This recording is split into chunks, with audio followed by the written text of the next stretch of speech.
Today, our board president will update us on the timeline for the Tanasi project, tell us how the restaurants are performing under POA management, and provide an overview of the upcoming water and sewer project. All this and more is coming right now, so stay tuned.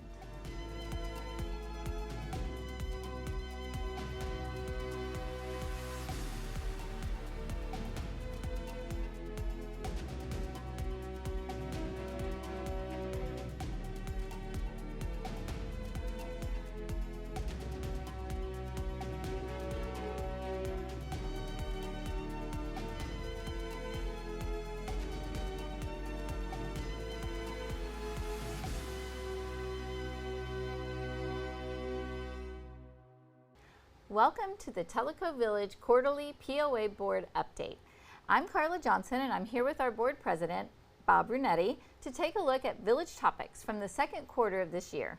Welcome, Bob, and thank you for joining us again here on Tellico Village Network. Carla, it's a pleasure to be here as always. Great, so let's jump right in. With the Tanasi rebuild project, the timeline has changed since we talked last time. Let's bring us up to speed. Well, as you know, and if you've been by there, the demolition of the project has finally started. It's been going on for about 2 weeks. The expected time frame is to take about 5 weeks. So it should be finished sometime towards the end of July or middle of the end of July. Just exciting to see that happening, isn't yes, it? It is. Yes, it is. Finally, to see something going on there has made us all very happy. Board has also, as far as the next part of it, the rebuilding of the new Tanasi, the bids are out. There were 8 contractors which bids were sent to. One of which dropped out because they thought there was too many bidders. The bids are due back by July 26th, that's a Friday. What happens then is that the committee will then review the bids. They will take the top 3 bids, or the best 3 bids, at least what they feel are the best 3 bids. They will then interview each of those contractors separately, the Tanasi Rebuild Committee will. And then at some point in the August meeting, hopefully for the August board meeting, they will have a recommendation as to which builder the POA board should approve or select. Great. And where do you expect those costs to come in? The cost we expect to come in somewhere between 10.5 and 11.2 million. That's the estimates that we received, or the latest estimates we received based on building costs, equipment costs. And as I said previously, that includes the parking lot, the new putting green, architectural fees, a whole host of things, not just the building itself. Right. And I think you have an update on the insurance settlement that will be discussed at the July board meeting. Yes, we believe we have a settlement with the selective insurance company, the one we had to sue ourselves to get at least the demolition part completed. We have a figure approximately 4.5 million in total, and that includes the building, the equipment, the demolition, and some minor other things. So we expect that the July board meeting will be approving a final settlement of approximately 4.5 million. All right, and then when do you expect to, you said during the August board meeting, you expect to select the builder and That's move correct. forward with Hopefully we'll the be able to contract select the builder for the new Tanasi in the August board meeting, and then the time frame is for them to get started sometime early September, hopefully. Great. Well, thank you. It's nice to see that progress, as I said, and in the demolition and the site prep for the new clubhouse. And we're really looking forward to those bids coming in and getting the rebuild underway. And for our viewers to learn more, be sure to attend or watch the town hall meeting on July 25th. And more information for that is always on the tellicovillagepoa.org website. So we'll keep following this progress and keep our viewers updated. So moving on to the Tellico Village Restaurants, our food services division. The POA has now been operating those restaurants for about 6 months. How's it going? The food service is going very well. We're very pleased with what's happening in food service. We've had numerous compliments of both the food and the service. The hope in the first year was that we would break even, and we're actually doing a little bit better than that. Great. So we are very pleased at how it's going so far. There's been some bumps along the way, problems with help, getting help, keeping help. It's always tough in the restaurant business, but so far so good. And we've talked a little bit before about, how you do the finances for the restaurants. So I know you mentioned to me the last time we talked that restaurants are multi-use buildings. Tell me about how that factors into the finances. A lot of people think that the restaurant pays for the whole building. The restaurant does not pay for the whole building. The restaurant and the food services are separate. These are POA buildings which have some other fixed costs like property insurance, property taxes, maintenance of the whole building, supplies for the whole building, because the pro shops are in the building at Tokwa. There's 3 floors to the yacht club, and there'll be the same thing with the Tanasi building, the pro shop. So the heat, the light, the electricity for the other parts of the building, not just the restaurants, is paid for by the POA. So the restaurants themselves simply do not carry the whole building. There's still going to be costs associated with those buildings that are non-restaurant or food service related. Right. And so operating those clubhouses is just one of the costs of providing those amenities and the quality of life that we have. The buildings, as I said, the buildings are not single-use buildings. They're not standalone restaurants. They're multi-use buildings, and there are POA amenities which the POA has to maintain and upkeep. But it's great that the restaurants are doing well, and if they actually go on to perform better than breaking even, that helps to offset some of the costs of those buildings. It certainly does. So it seems that the restaurants are on the right track. Food quality and service is improving all the time. And of course, that's what drives revenue, just what we talked about. So we expect that news to get better and better. I heard that Kahidi passed a milestone in the month of June. Kahidi passed the milestone in the month of June. They had over $100,000 in sales for the month for the first time ever. That's awesome. Well, hopefully that keeps getting better and better too. It does. All right. Well, we will check in next quarter with Food Services Director Skylar McClurkin and the Advisory Committee after the third quarter to give us insight into the Village Restaurant's progress throughout the year. Moving on to Village Finances. Our viewers always appreciate the insight of the board regarding our Village finances. What's the current state of our financial health? POA is in very good financial shape. We have a significant amount of money in reserves, approximately $17 million to $18 million in reserves, which is not counting the Tanasi insurance money, which is over and above that. The income is actually above budgeted income, and the costs are actually below budgeted expenses. Right where you want to be. So we're in pretty good shape. I mean, we have we have a couple of outstanding debts. We have, which are fine, and they're all in good shape also. How was our 2023 audit? We just completed the 2023 audit. The auditors were at the last board meeting and gave us a clean bill of health. They did not notice any anomalies or any questionable charges or expenses or anything like that, which is what's been happening in the last at least 5 or 6 years that I know of. We've always had a clean audit. We've never had any questions come up that seemed out of place. That's great.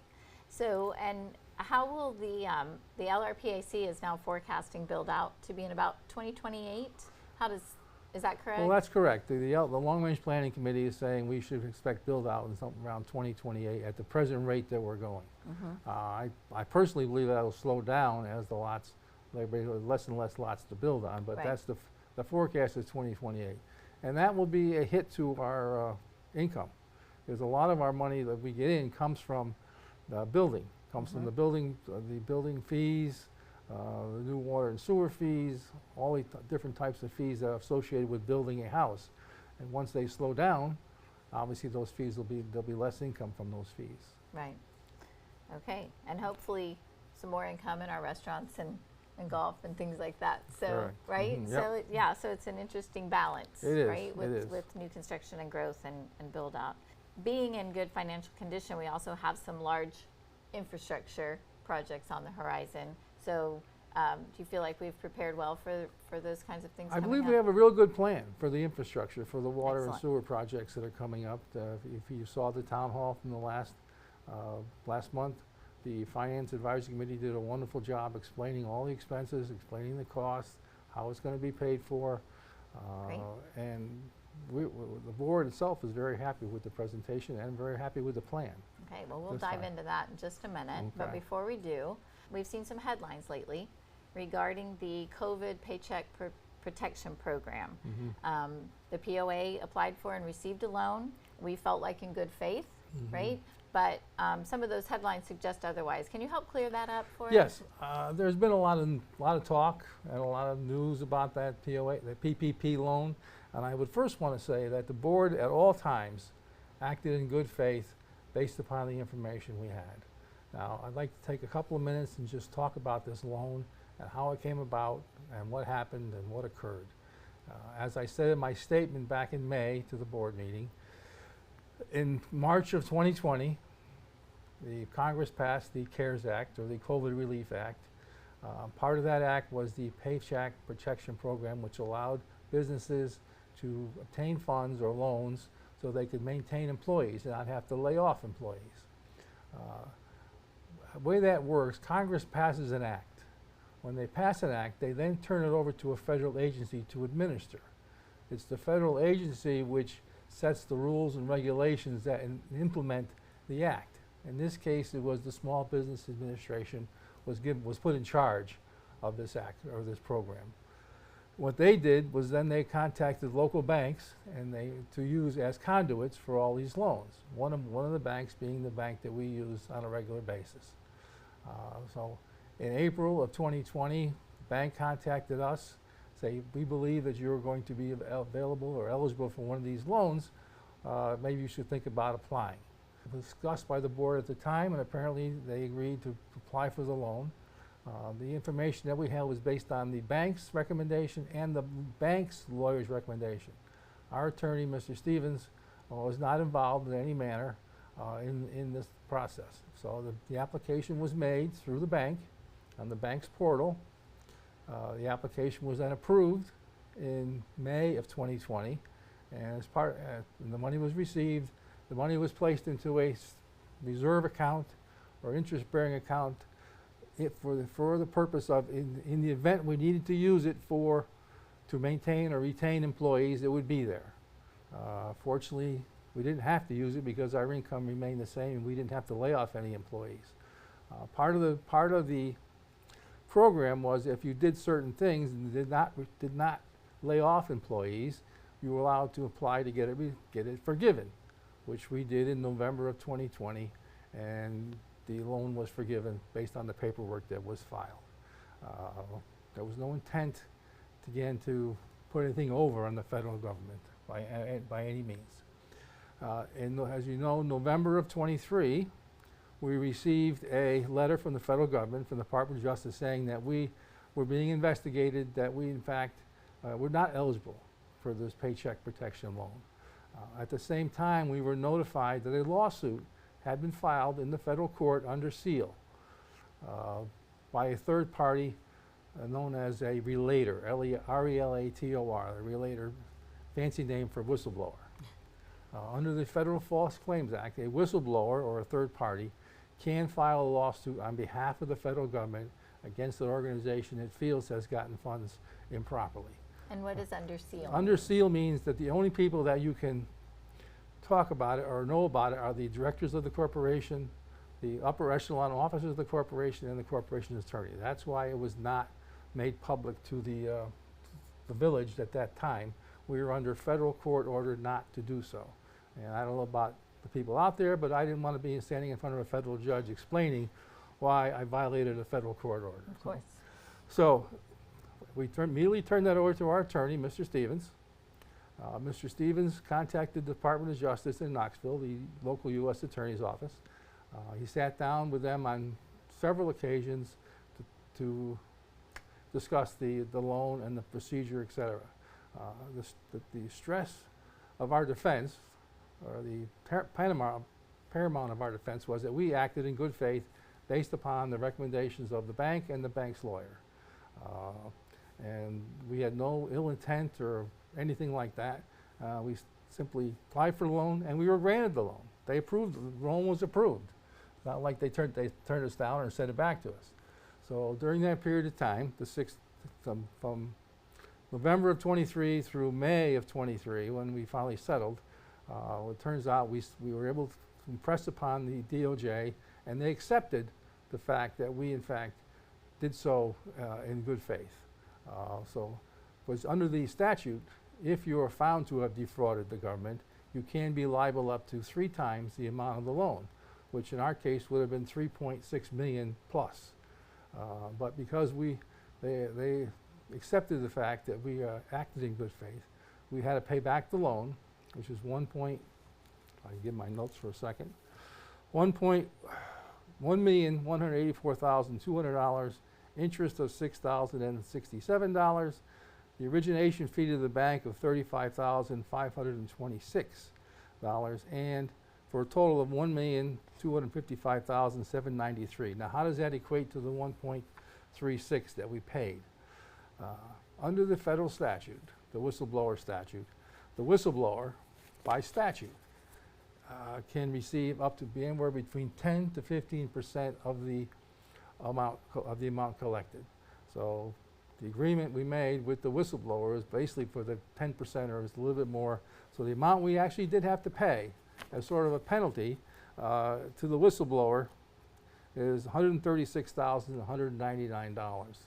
So that explains the motivation for bringing those types of yes, lawsuits. Yes. Apparently, as we know, there were several hundred lawsuits brought by different companies, third parties all over the country against POAs, HOAs, country clubs, all of which fit into this category. What we discovered was at the time this act was passed, the regulations were not fully vetted or fully set forth. And based on the advice of the bank and the attorney, they told us that we would be eligible. Well, it turns out we were not eligible because we are what's known as a 501c4 corporation, which is what's a non-profit, not-for-profit corporation. Unlike a non-profit, which is a 501c3, which are your basic non-profits, heart association, lung association, things like that. Not-for-profit corporations like us, we receive income from assessments, we get income from user fees, et cetera, and we are allowed to keep or retain more than we collect. More than we pay out. Right. So that money goes into reserves, where a pure nonprofit is supposed to take in X and pay out X. Right. All their money comes from either donations or fundraising of some sort. So it turns out that 501c4s like us and hundreds of others were not eligible for these loans. So somewhere along the line, someone figured this out. Either they got a list of all the companies that got these loans or however it was done. The company that brought the action against us was out of New Jersey. And they brought the suit here in Tennessee. So they figured out that we weren't eligible as a 501c4. Right. So as a result, we had to settle with the insurance. We had no question we had to settle. We had to pay back the loan. And luckily, we paid back the loan plus the minimum amount. So it worked. I would compliment Mr. Stevens, our attorney, who did a heck of a job, getting us basically the best settlement we could possibly Right, obtain. and that settlement happened in May of 2024. Yeah, the money has now been paid back. We did make some interest on that money while it was sitting in our bank account for 3 years, though not a lot based on the interest rates in 20 and 21, which were 1% or less. The money has been paid back. We have received a full release from the federal government. The case has been dismissed or withdrawn, and it's an over and done deal at this point in time. And I would just like to echo your sentiment. I just really appreciate the efforts of the board and our POA attorney, Kevin Stevens, for doing the work, putting in the work that it took to provide the documentation to show that we acted in good faith and to minimize that financial impact. So thank you for that, and our thanks to Kevin as well. Now, you mentioned that the lawsuit was under seal and that you couldn't talk about it to the property owners or in public. Why can we talk about it now? Well, as I said earlier, in the May board meeting, when I explained the original part of the PPP loan and what happened and the amount we settled for, the lawsuit was still pending. So it was still under seal. So until it was unsealed, we could not talk about it. Now that we have paid the money, gotten a release, the lawsuit's been unsealed, and it's open for discussion. Prior to the actual getting the release, we could still not talk about the lawsuit because of the rules of the federal court. So moving on to the water and sewer, which we have dubbed the Tellico Action Plan, or TAP, which works well with water, right? It's been the subject of several town hall meetings, and as we rapidly approach build-out, as we talked about a few minutes ago, it needs our attention to continue to serve our growing population well.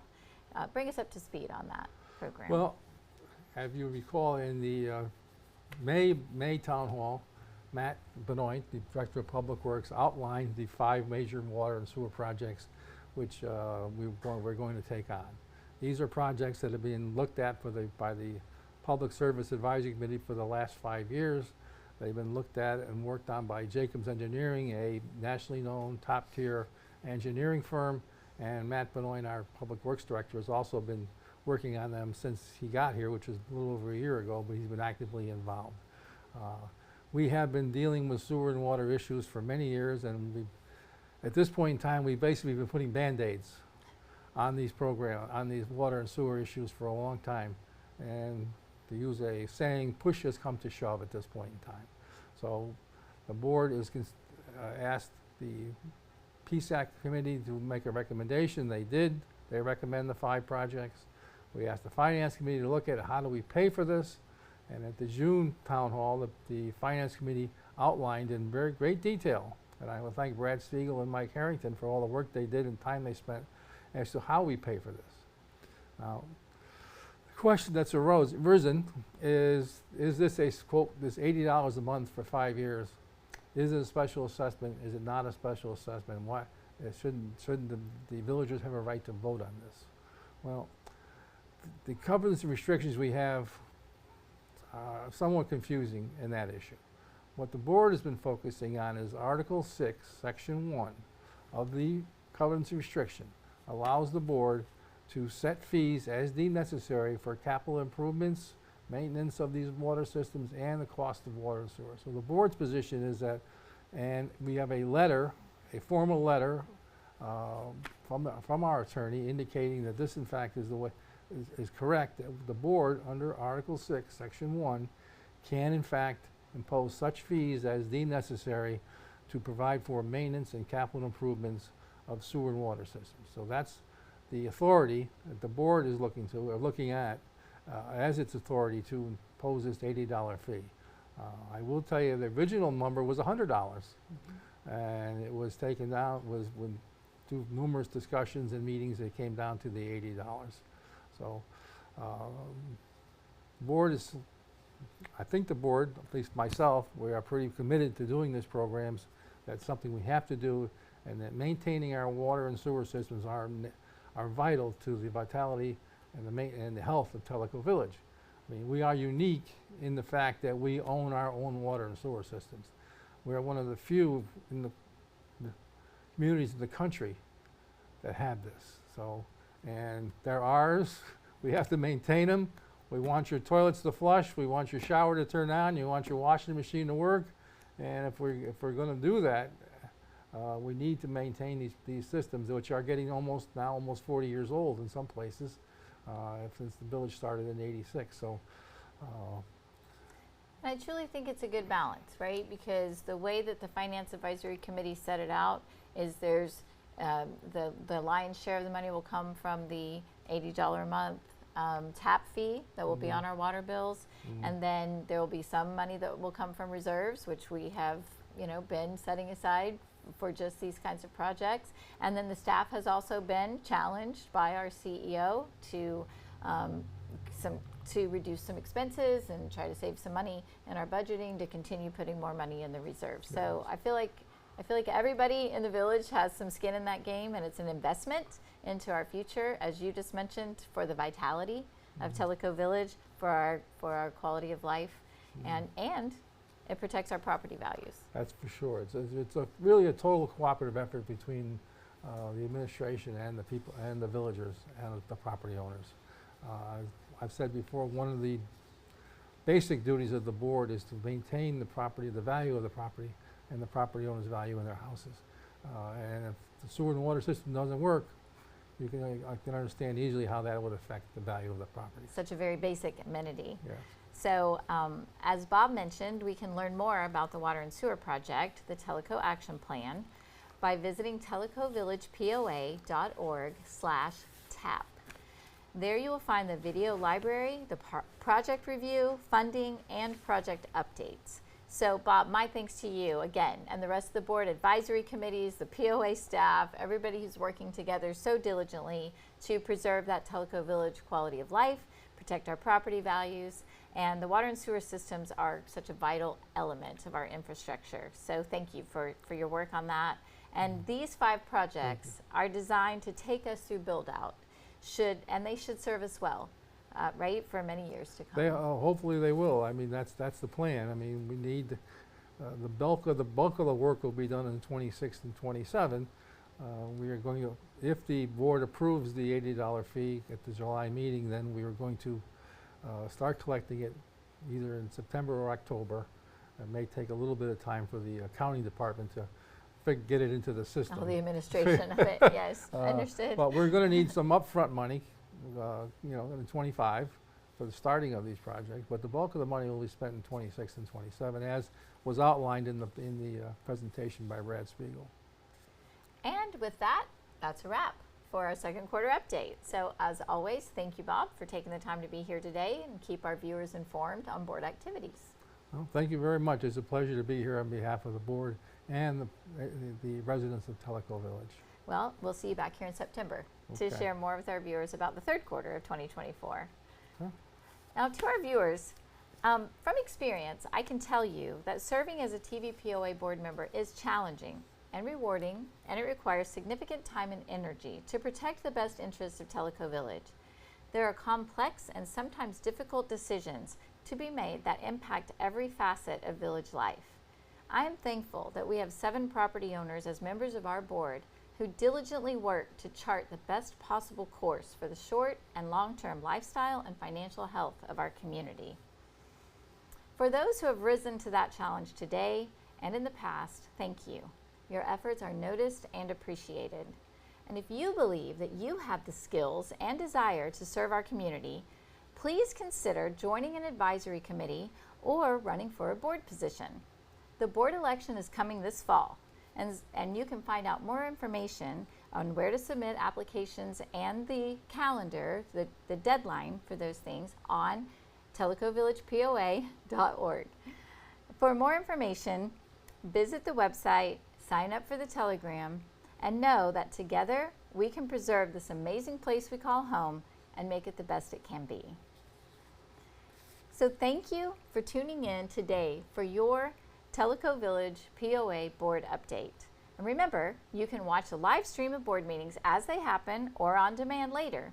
Just visit the TVN YouTube channel under Live, and there you will find videos of past board meetings. And be sure to join us again next quarter for more timely topics. As always, thank you for watching Tellico Village Network. We'll